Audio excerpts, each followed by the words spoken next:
नमस्कार। आज मंत्रिपरिषद ने कृषि क्षेत्र के भीतर एक क्रांतिकारी बदलाव लाए जाने की दृष्टि से कुछ निर्णय किए हैं। ये डिजिटल क्रॉप सर्वे के बारे में आज स्वीकृति मंत्रिपरिषद ने दिया है, जिसका क्रियान्वयन इसी साल वर्ष 2023-24 से भारत सरकार ने शुरू कराई है।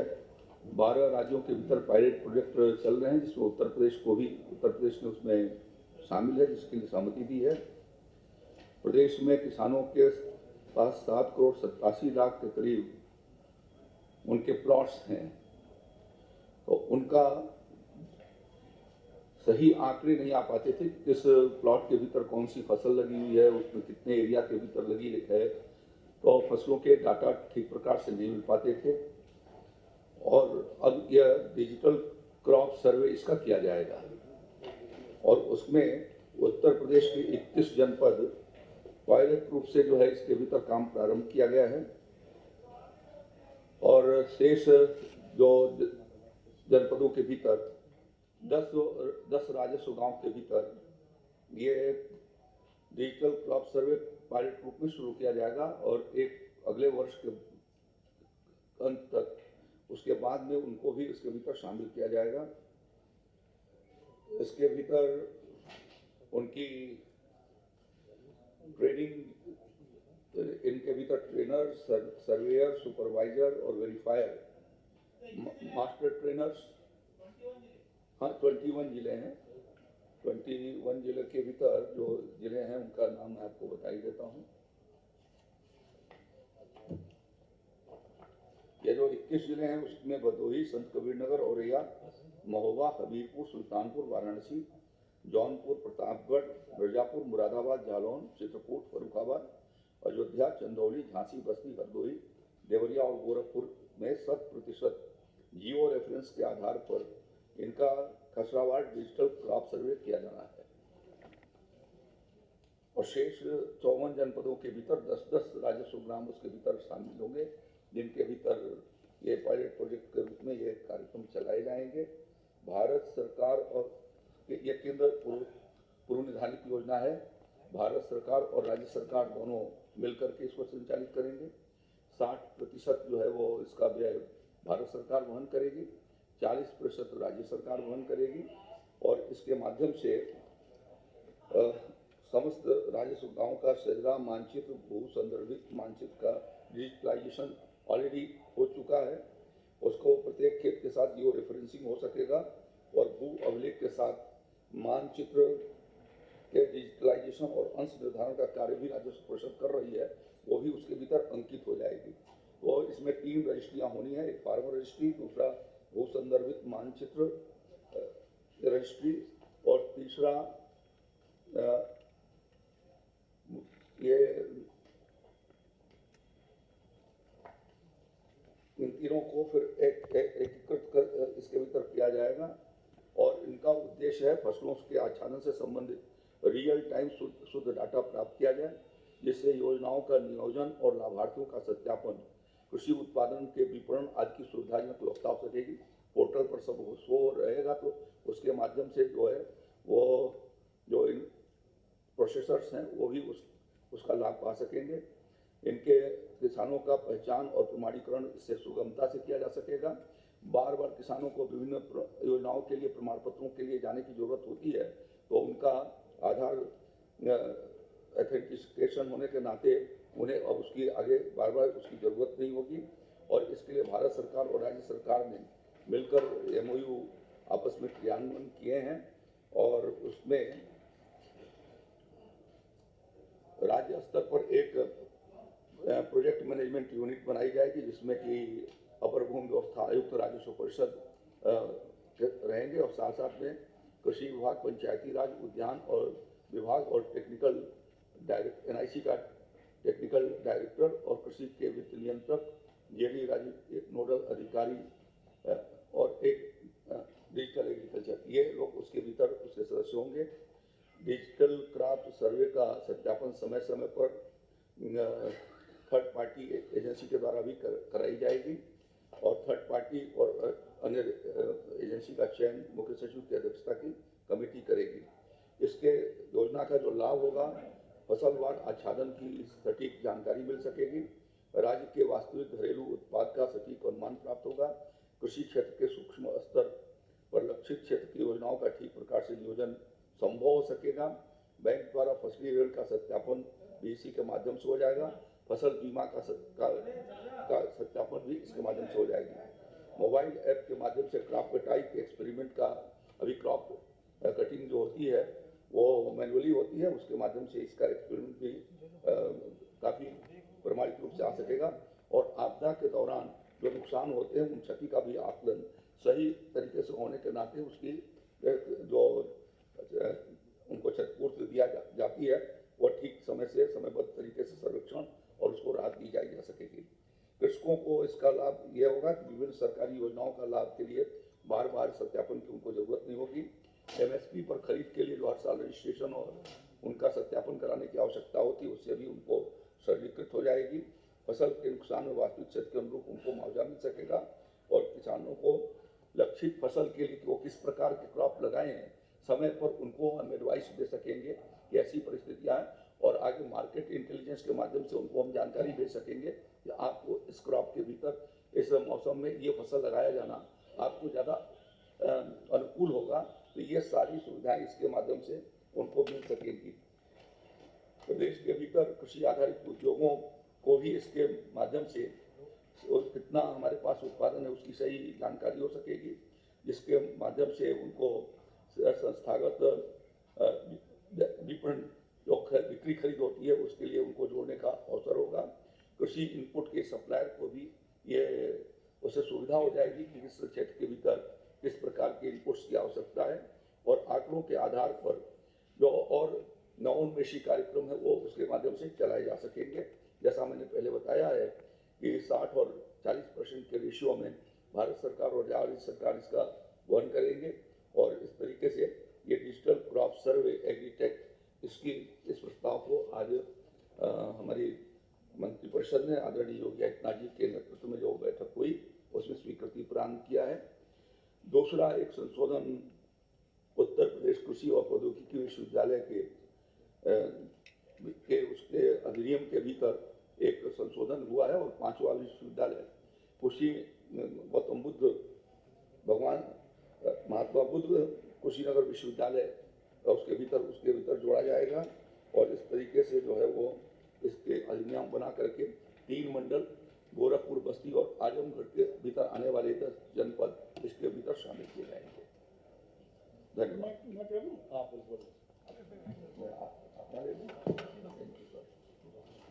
उत्तर प्रदेश में पर्यटन की सुविधाओं के लिए जो भी पर्यटक आए उनके अविस्थापना के लिए, रुकने ठहरने के लिए उत्तर प्रदेश राज्य पर्यटन विकास निगम के माध्यम से हमारे लगभग 86 राही पर्यटक आवास गृह संचालित थे। वर्ष 22-23 में कैबिनेट से उनमें से ये निर्णय लिया गया कि जो हमारे लगातार घाटे में चल रहे थे, अव्यवस्थित नहीं थे, उस तरह के राही पर्यटक गृहों को PPP मूड में लोगों को आवंटित करने का निर्णय लिया गया था। उसी के क्रम में कुल 31 जो हमारे राही पर्यटक गृह इसके लिए अनुमोदित मंत्रिपरिषद द्वारा किए गए थे, उनमें से 10 पर्यटक आवास गृह राही वाले जिनका बेस प्राइस से बहुत अच्छे प्रतिशत में वृद्धि दर पर टेंडरों के आधार पर ई टेंडरिंग के माध्यम से अंतिम रूप से आज उनको PPP मूड में हम लोगों ने मंत्रिपरिषद से निर्णय लिया है। ये राही पर्यटक गृह सोनौली महाराजगंज, राही पर्यटक आवास गृह बटेश्वर आगरा, राही पर्यटक आवास गृह गोकुल गांव मथुरा, राही पर्यटक आवास गृह बांदा,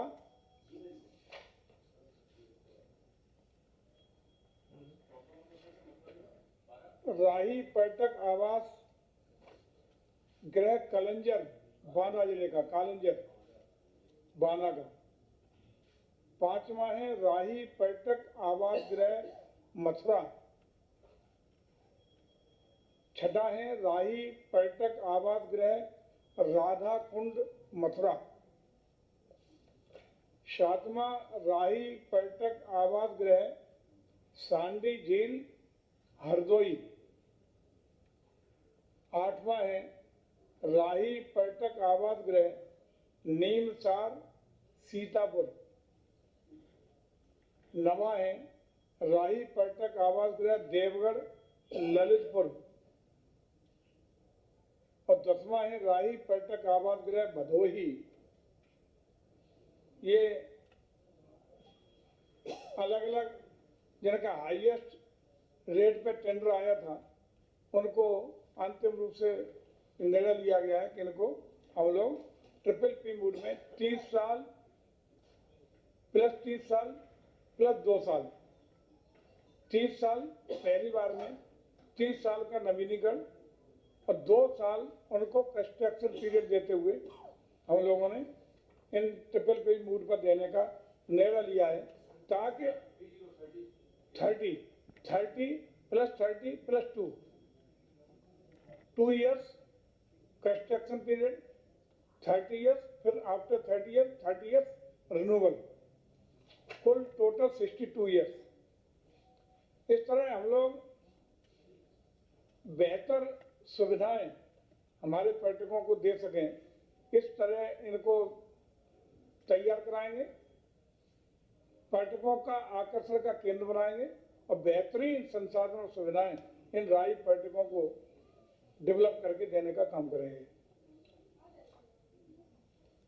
दूसरा निर्णय लिया गया है आज की कैबिनेट में कि राज्य सरकार के अधीन 75% या पूर्ण रूप से जो क्षतिग्रस्त हमारी ऐतिहासिक धरोहरें, हेरिटेज बिल्डिंग, हेरिटेज किला, इनको हम लोग 90 साल की लीज पर आवंटित करने का हम लोगों ने निर्णय लिया है। इसमें जो हेरिटेज परिसंपत्तियों को बिजनेस प्लान के अनुरूप हेरिटेज होटल के रूप में, माइंस एक्टिविटी सेंटर के रूप में, रिसोर्ट के रूप में, म्यूजियम, हेरिटेज रेस्टोरेंट के रूप में, बैंक्वेट हॉल के रूप में, वेडिंग टूरिज्म के रूप में, एडवेंचर टूरिज्म के रूप में, होम स्टे के रूप में, थीमेटिक पार्क के रूप में, वेलनेस सेंटर के रूप में और अन्य टूरिज्म हॉस्पिटैलिटी यूनिट के रूप में डेवलप करने के लिए अलग अलग विकासकर्ताओं को देने का काम करेंगे। ये जो 9 बिल्डिंगें हम लोगों ने या उनकी बिल्डिंग, क्षतिग्रस्त बिल्डिंग या हेरिटेज परिसंपत्तियां हैं, उनमें पहली परिसंपत्ति है 76 मंजिल लखनऊ। इसकी 9.88 एकड़ जमीन को लिया गया है। दूसरी है चुनार किला मिर्जापुर, इसकी 21.64 एकड़ जमीन पर ये बिल्डिंग और कुल मिला के इसकी एरिया है, जिसमें अर्धनिर्मित, क्षतिग्रस्त बिल्डिंग और ओपन एरिया मिला के 21.64 एकड़ है। तीसरा है बरुआ सागर किला, ये झांसी में है, इसका एरिया है 7.39 एकड़। चौथा है कोठी गुलिस्ता ए इरम लखनऊ, इसका एरिया है 1.35 एकड़। पांचवा है कोठी दर्शन विलास लखनऊ, इसका भी एरिया 1.35 एकड़, ये गुलिस्तान इलम कोठी सहित। छठा है कोठी रोशन उद्दौला लखनऊ कैसरबाग में है, इसका एरिया है 1.7 एकड़। सातवां है बरसाना जल महल मथुरा, ये इसका एरिया है 1 एकड़। सातवां है शुक्ला तालाब कानपुर, इसका एरिया है 6.90 एकड़। नवा है टिकैत राय बारादरी बिठूर कानपुर, इसका एरिया है 0.217 एकड़। इसमें ये लोग अपने जो डेवलपर होंगे वो हेरिटेज होटल के रूप में कन्वर्ट करेंगे, माइंस एक्टिविटी देंगे, रिसोर्ट म्यूजियम खोल सकेंगे, heritage restaurant, boating restaurant, banquet hall, wedding tourism, adventure tourism, home stay, thematic park, wellness centre और अन्य हॉस्पिटैलिटी टूरिज्म एक्टिविटीज का संचालन यहाँ से कर सकेंगे। लेकिन जो मूल स्वरूप होगा किले का उसको यथावत पूर्ववत कायम रखेंगे।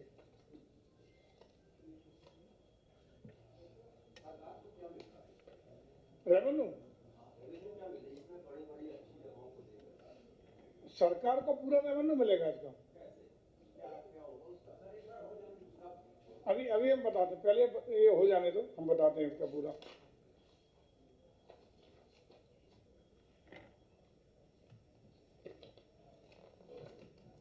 एक आज हम लोग नई नीति उत्तर प्रदेश जल आधारित पर्यटन एवं साहसिक क्रीड़ा नीति 2023 लेके आए। आज कैबिनेट से Uttar Pradesh water tourism and adventure sports policy 2023 आज स्वीकृत हुई है।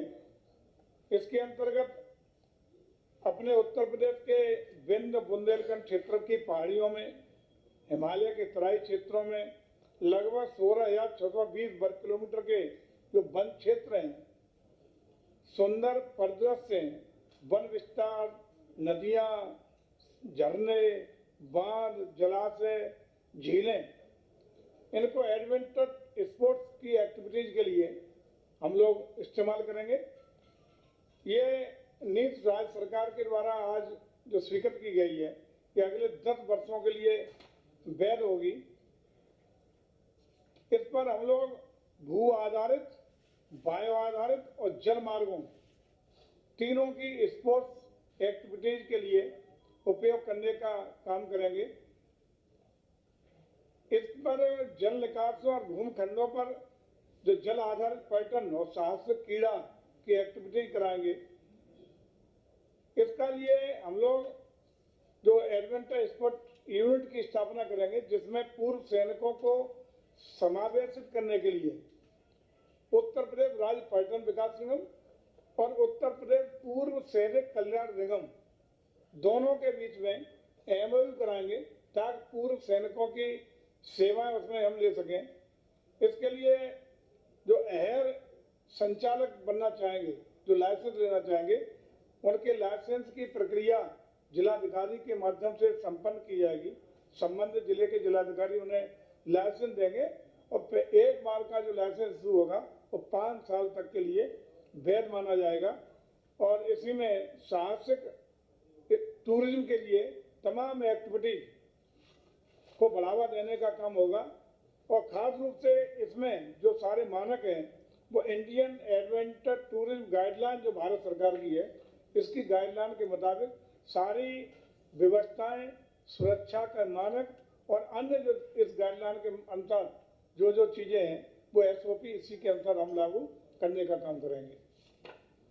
ये नया उत्तर प्रदेश के लिए नया विषय है, जिससे पर्यटन को बहुत बढ़ावा मिलने की संभावना है। इसमें अपार संभावना है, क्योंकि विभिन्न राज्यों का हम लोगों ने जो सर्वे कराया है, चाहे उत्तराखंड हो, पंजाब हो, गोवा हो, उन राज्यों में इस तरह की गतिविधियों को पहले से ही काफी फ्रूटफुल रूप से कामयाबी के लिए नई दिशाएं मिली हैं वहाँ के टूरिज्म को। और उत्तर प्रदेश के टूरिज्म को इससे एक नई दिशा निश्चित रूप से मिलने में कामयाबी मिलेगी।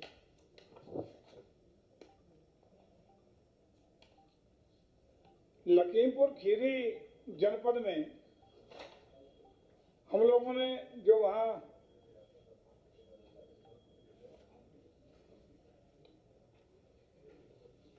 दुधवा नेशनल पार्क है, उसके पास में तमाम टूरिज्म एक्टिविटीज को गति और बढ़ावा देने के लिए लखीमपुर खीरी के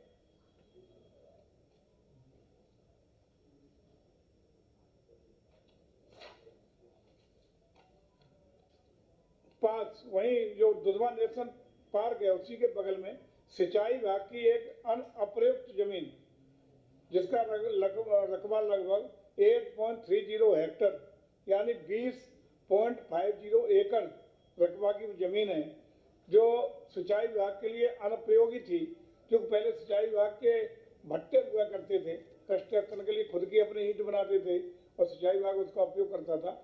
अब वो सारी एक्टिविटीज उनकी बंद हो गई, तो वो लावारिस जमीन सिंचाई विभाग की अनुपयोगी जमीन पड़ी थी, उसको डेवलप करके हम लोग वहाँ टूरिज्म एक्टिविटीज को बढ़ाने के लिए आज माननीय मंत्रि परिषद ने वो जमीन सिंचाई विभाग से पर्यटन विभाग को हस्तगत करने का निर्णय लिया है।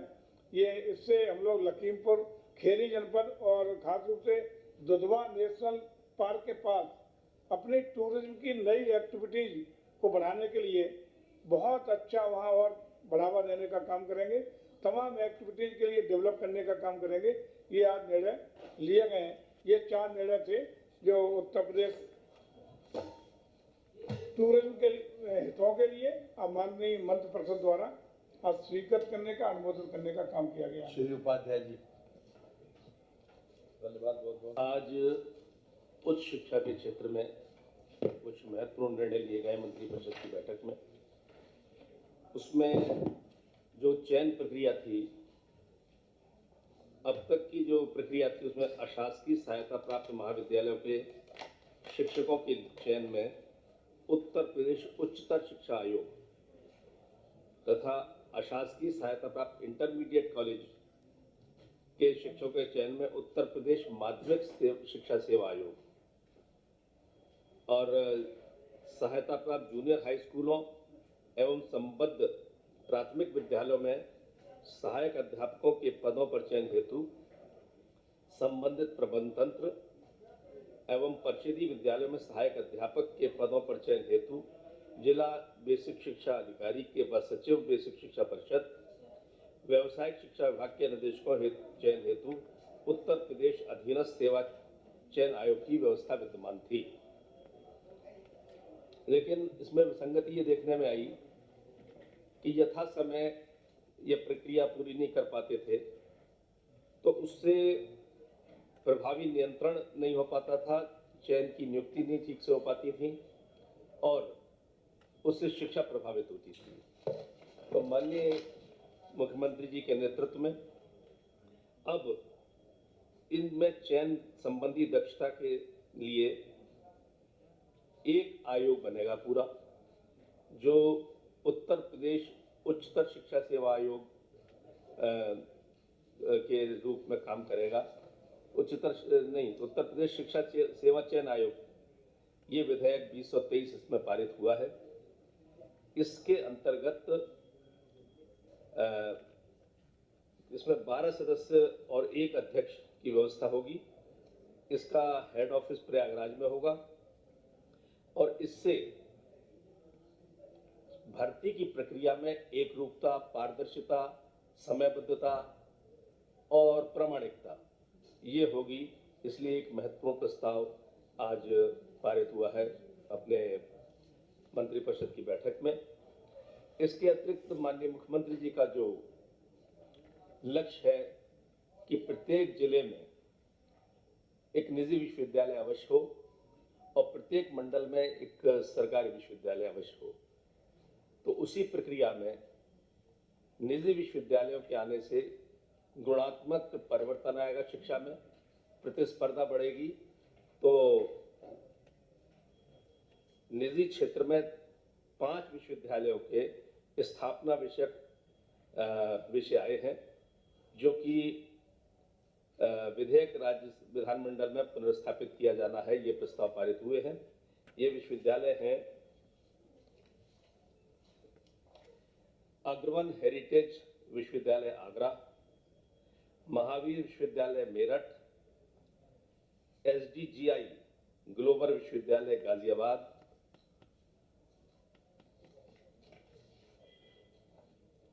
KM कृष्ण मोहन विश्वविद्यालय मथुरा, मेजर SD सिंह विश्वविद्यालय फतेहगढ़। इस तरह 5 विश्वविद्यालय के पुनः स्थापित विधेयक इस बार सदन में आएंगे।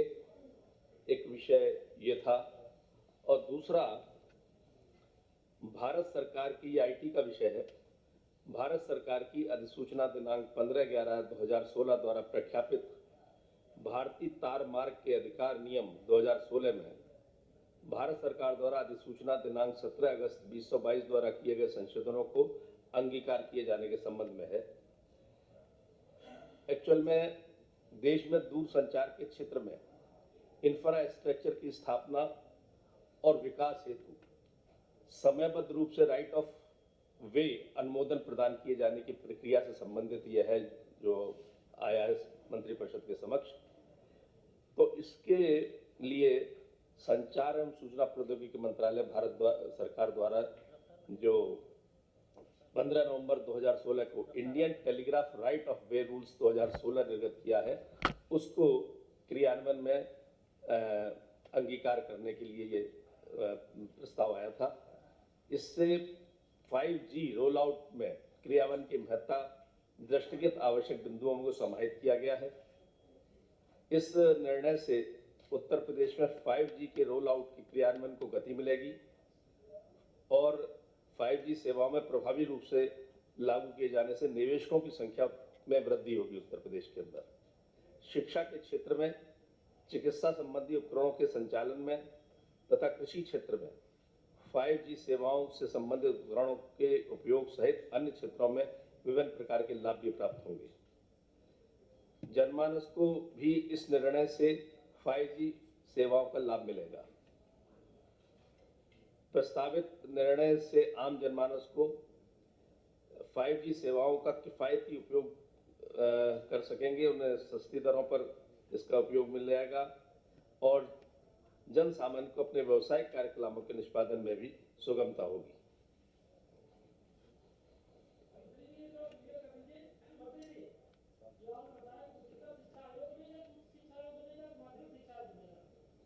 ये पहले अलग अलग शिक्षा आयोग थे, मैंने बताया, दोबारा दोहरा देता हूं,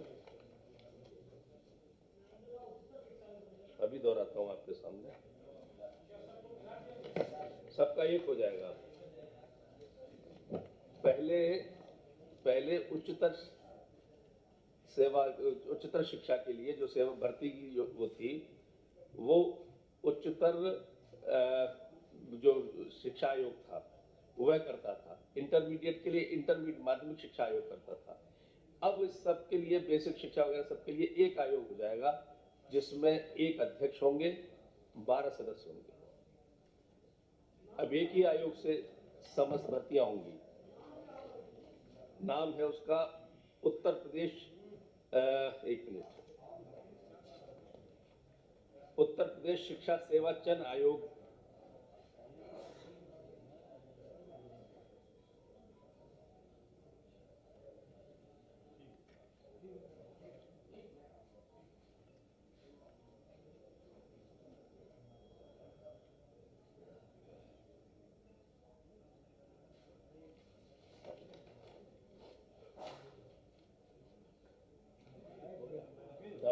थैंक यू।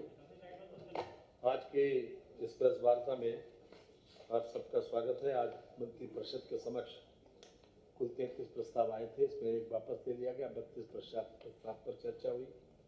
हमारे माननीय अभी मंत्रियों ने कई प्रस्तावों पर आपको अवगत भी कराया। मैं खास तौर से कुछ विषयों पर हम आपका भी ध्यान आकर्षित करना चाहते हैं। ये सबसे पहले लोक निर्माण विभाग। धन्यवाद बहुत बहुत उपाध्याय जी।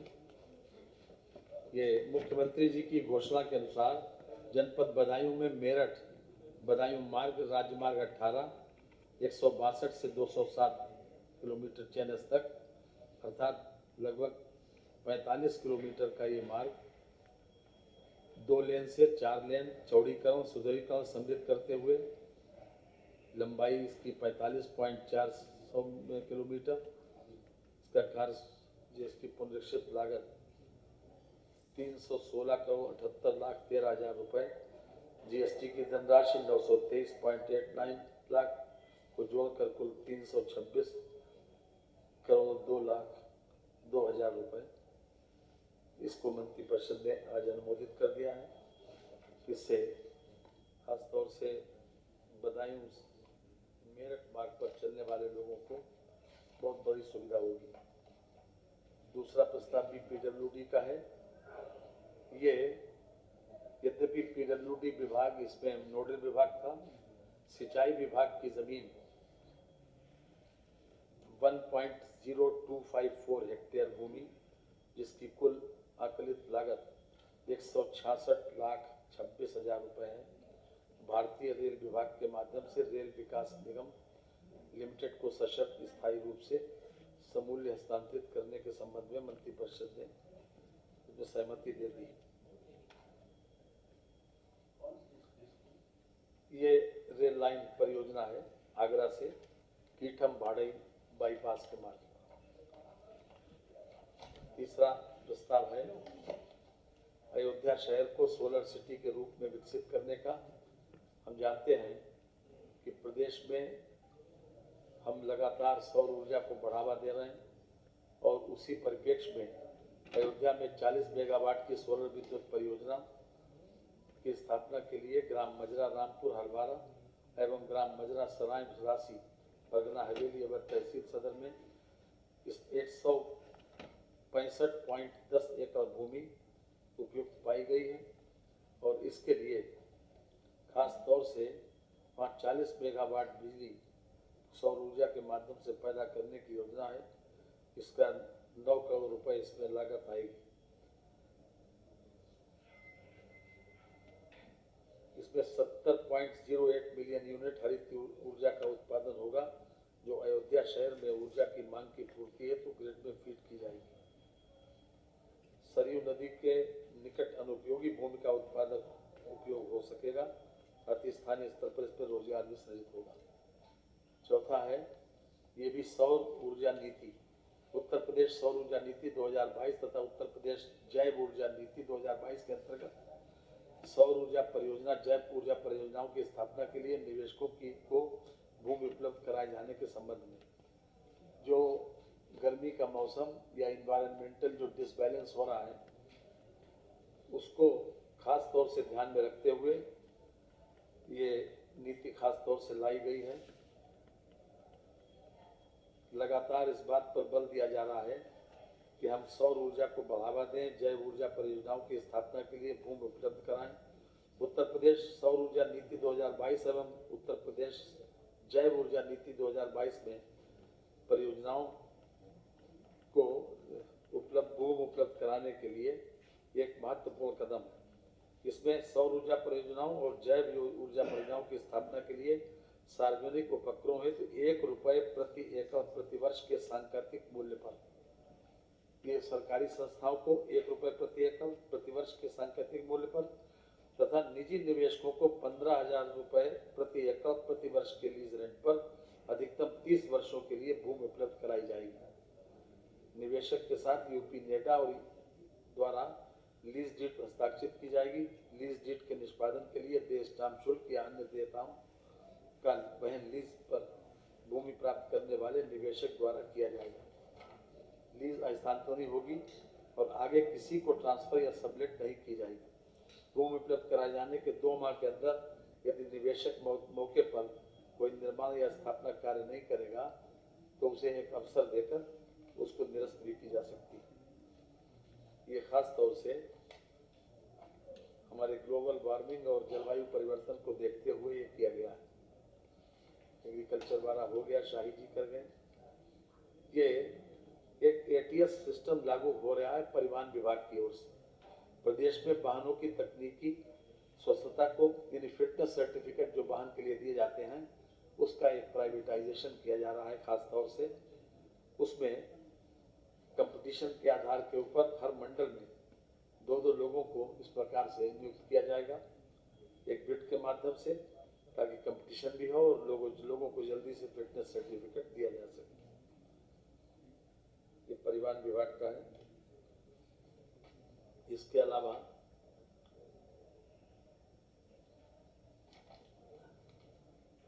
सर्वोच्च न्यायालय और माननीय उच्च न्यायालय तथा लोक सेवा अधिकरणों में लंबित सेवा संबंधी ऐसे विवाद जिनमें सरकार पक्षकार है के त्वरित निस्तारण हेतु एक समाधान फोरम के स्थान पर एक विभागीय विवाद समाधान फोरम का गठन किया गया है, जिसकी आज मंत्रिपरिषद ने सहमति दे दी है।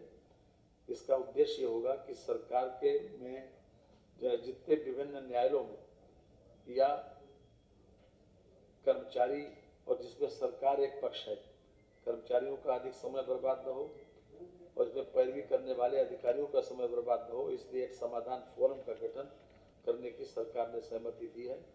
इससे न्यायालय के अतिरिक्त विवादों के निस्तारण में बहुत बड़ी सुविधा होगी समाधान करवाने। बुंदेलखंड औद्योगिक विकास प्राधिकरण गठित करने के लिए भूमि क्रय करने, पिछड़े वर्ग क्षेत्रों में औद्योगिक क्षेत्र के विस्तार एवं अन्य औद्योगिक विकास प्राधिकरणों को भूमि क्रय करने के लिए ऋण के मद में आवंटित धनराशि 8,000 करोड़ रुपए की कार्य योजना के संबंध में आप लोगों को शायद यह स्मरण हो कि 2022-23 में हमने अनुपूरक अनुदान मांगों में इस बात का जिक्र किया था कि हम बुंदेलखंड औद्योगिक विकास प्राधिकरण गठित करेंगे और उसके लिए ये 8,000 करोड़ रुपया अनुपूरक अनुदान मांगों में क्वांटिफाई किया गया था। इसके दो पार्ट है, एक 5,000 करोड़ रुपए का, एक 3,000 करोड़ रुपए का। 5,000 करोड़ रुपए के पार्ट से जो धनराशि क्वांटिफाई की गई है, उससे हम नव सृजित होने वाले बुंदेलखंड औद्योगिक विकास प्राधिकरण के गठन करेंगे। जिस प्रकार से नोएडा बना था, ठीक उसी प्रकार से बुंदेलखंड विकास प्राधिकरण का गठन हो रहा है और हम उसके लिए अलग से जमीन परचेज करेंगे।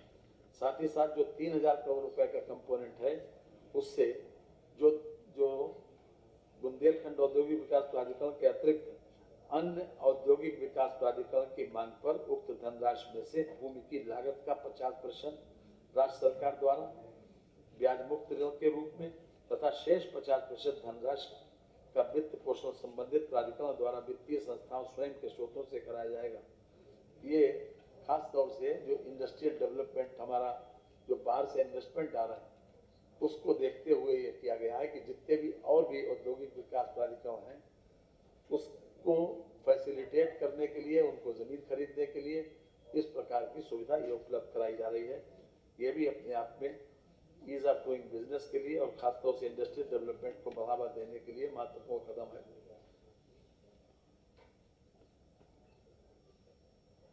इसके अतिरिक्त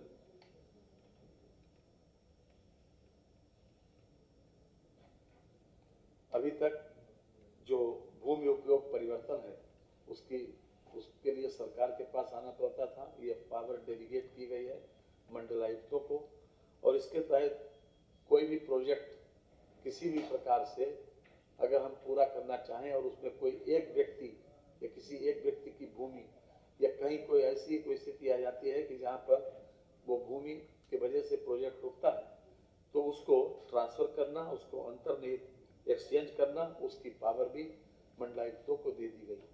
उसके माध्यम से प्रोजेक्ट रुकेगा नहीं। ये भी अपने आप में ईज ऑफ डूइंग बिजनेस करने के लिए और उसको सिंप्लीफाई करने के लिए उठाया गया महत्वपूर्ण कदम है। इससे अब कोई परियोजना ये एक्सचेंज करने के बाद मैं समझता हूँ कि किसी प्रकार कोई परियोजना में व्यवधान नहीं आएगा। कहीं कोई गली है, कहीं कोई नाली है या किसी पर्टिकुलर किसी गांव समाज की जमीन है या किसी संस्थान की जमीन है, उसको आपस में एक्सचेंज करने के लिए मैं समझता हूँ कि उठाया गया सबसे अच्छा कदम है। इस पर आज मंत्रिपरिषद की सहमति मिल गई। Kalyan Singh super speciality cancer institute Lucknow में पब्लिक प्राइवेट पार्टनरशिप के अंतर्गत centre for advance molecular diagnostics and research for cancer ये प्रारंभ किए जाने की योजना है। इस पर भी आज मंत्रिपरिषद ने सहमति दी है। एक ट्राइपार्टाइट एग्रीमेंट होगा जो हमारे इस कैंसर इंस्टीट्यूट तथा IIT कानपुर तथा इसके अतिरिक्त एक बंबई की संस्था है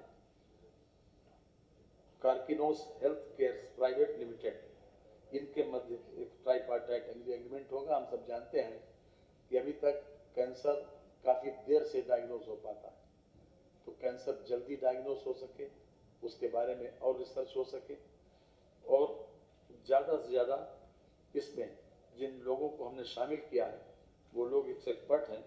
25,000 स्क्वायर फीट की ज़मीन इसके लिए मुहैया कराई जाएगी, और बाकी इसमें माननीय मुख्यमंत्री जी को अधिकृत भी कर दिया गया है कि अगर आगे की कोई अनुवर्ती कोई आवश्यकता पड़ती है कि उसमें किसी प्रकार के चेंजेस की या किसी प्रकार की और उनमें सुविधा देने की, तो उसके लिए माननीय मुख्यमंत्री को अवगत कर दिया गया, ताकि इस योजना में किसी प्रकार से व्यवधान न आए और आगे के सारे काम आसानी से होते चले जाएं और रिसर्च में इसमें सहयोग मिल सके। इसलिए इस प्रकार का एक ट्राइपार्टाइट एग्रीमेंट को आज मंत्रिमंडल के द्वारा सहमति दे दी गई। इसके अतिरिक्त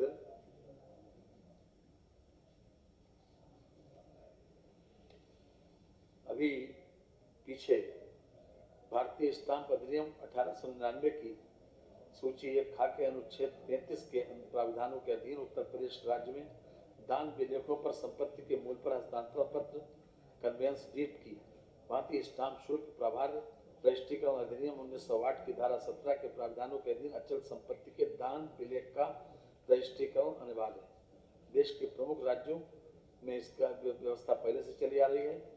ये व्यवस्था आपको याद होगा कि 6 महीने के लिए पहले की गई थी कि अपने ब्लड रिलेशंस को अगर हम कोई ज़मीन ट्रांसफ़र करेंगे तो उसमें 5,000 के स्टाम्प शुल्क पर इसको हम ट्रांसफ़र कर सकते हैं अधिकतम।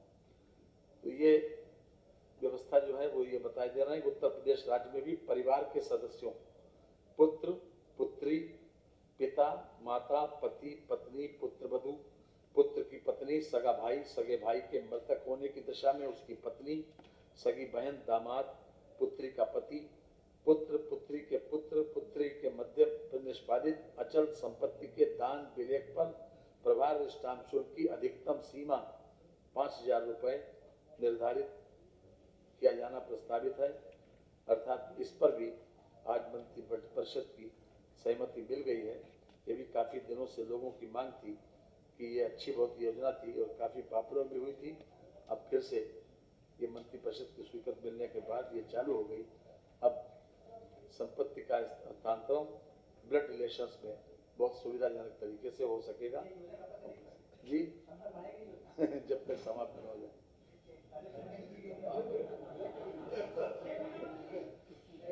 6 महीने के लिए नहीं, इस बार अनंत काल तक के लिए जी नहीं, ये संपूर्ण उत्तर प्रदेश में और आपके जिले में जी।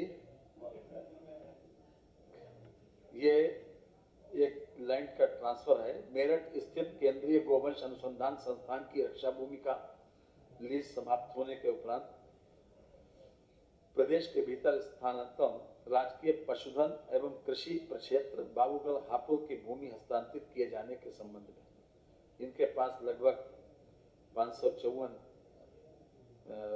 एकड़ भूमि स्थित है दिल्ली लखनऊ रेलवे ट्रैक के पास।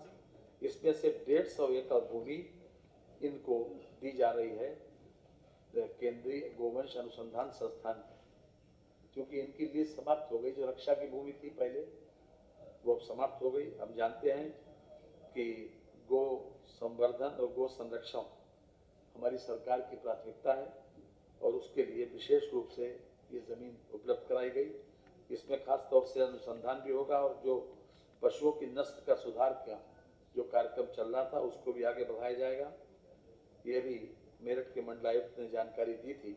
उसी परिप्रेक्ष्य में ये 150 एकड़ भूमि इसको केंद्रीय गोवंश अनुसंधान मेरठ को ट्रांसफर की गई है। आज मंत्रिपरिषद ने उसकी भी सहमति दे दी। ये मंत्रिपरिषद ने आज अनुमोदन दिया है लखनऊ हरदोई में अवस्थित कुल 1000 एकड़ भूमि का जो पीएम मित्र पार्क, ये खास तौर से टेक्सटाइल का है मैटर।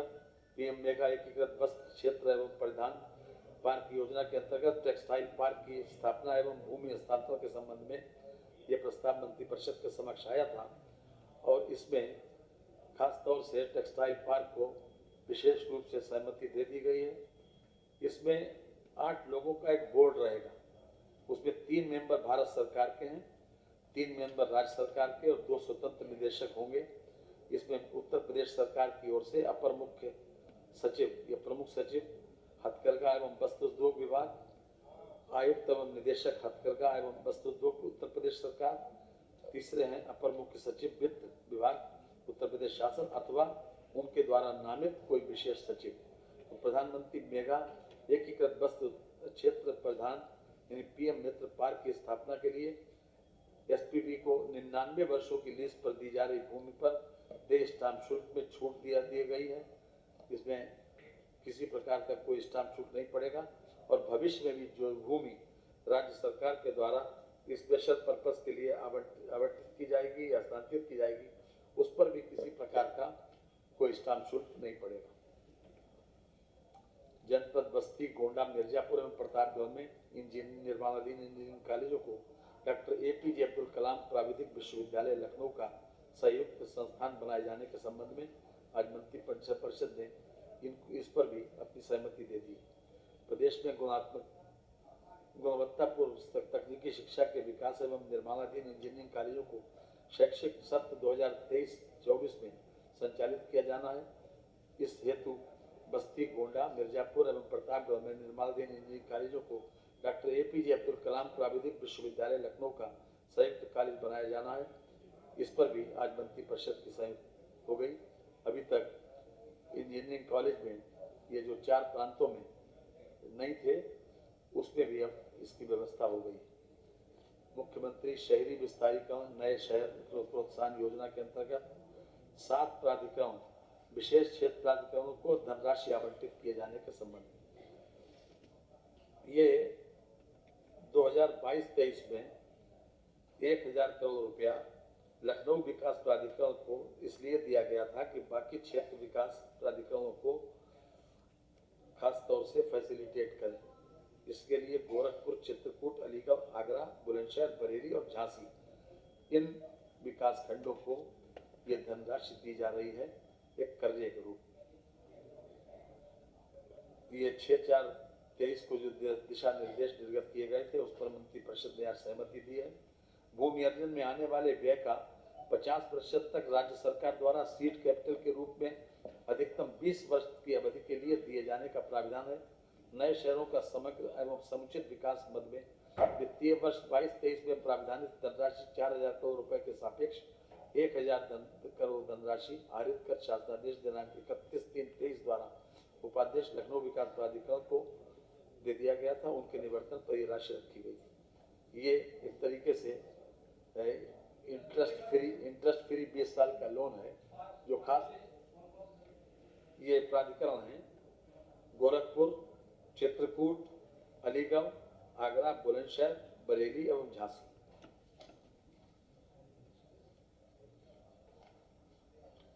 ये फार्मास्यूटिकल्स चिकित्सा उपकरण के लिए फार्मास्यूटिकल चिकित्सा उपकरण उद्योग नीति भी प्रख्यापित की गई है। उस पर भी आज मंत्रिपरिषद ने अपनी सहमति दे दी। इसमें खास तौर से फार्मास्यूटिकल मेडिकल डिवाइस पार्क के प्रोत्साहन के लिए प्रतिवर्ष 1 करोड़ रुपए की अधिकतम सब्सिडी के अधीन 7 वर्षों के लिए भूमि खरीदने के लिए लिए गए ऋण पर वार्षिक ब्याज में 50% की ब्याज की प्रतिपूर्ति के रूप में ब्याज सब्सिडी, बुनियादी ढांचे के निर्माण हेतु लिए गए ऋण पर वार्षिक ब्याज का 60% तक ब्याज की प्रतिपूर्ति के रूप में 7 वर्ष के लिए प्रतिवर्ष 10 करोड़ अधिकतम रुपए 50 करोड़ की सीमा के अधीन सामान्य सुविधाओं हेतु लिए गए ऋण पर 5 करोड़ प्रतिवर्ष तक 7 वर्षों के लिए वार्षिक ब्याज के 60% ब्याज की प्रतिपूर्ति अधिकतम 30 करोड़ रुपए, यानी कुल मिलाकर इसको जो फार्मास्यूटिकल चिकित्सा उपकरण को बढ़ावा देने के लिए ये कैपिटल सब्सिडी भी है इसकी और इसमें इंसेंटिव भी दिया गया है। इसको खास तौर से आपको डिटेल मिल जाएगी, कई पेजों की है, मैं समझता हूँ कि पढ़ने में ज़्यादा समय लगेगा।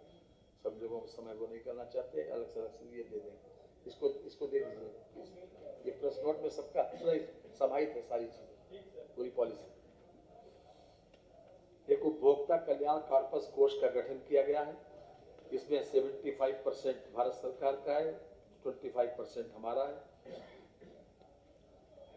खास तौर से उपभोक्ता संरक्षण के लिए, उपभोक्ता कल्याण के लिए ये राशि एक कॉर्पस बनाया गया है, उसी में खर्च की जाएगी।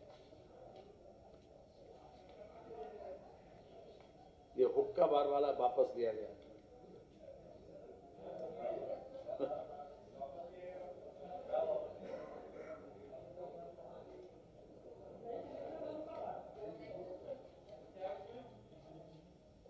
Thank you very much.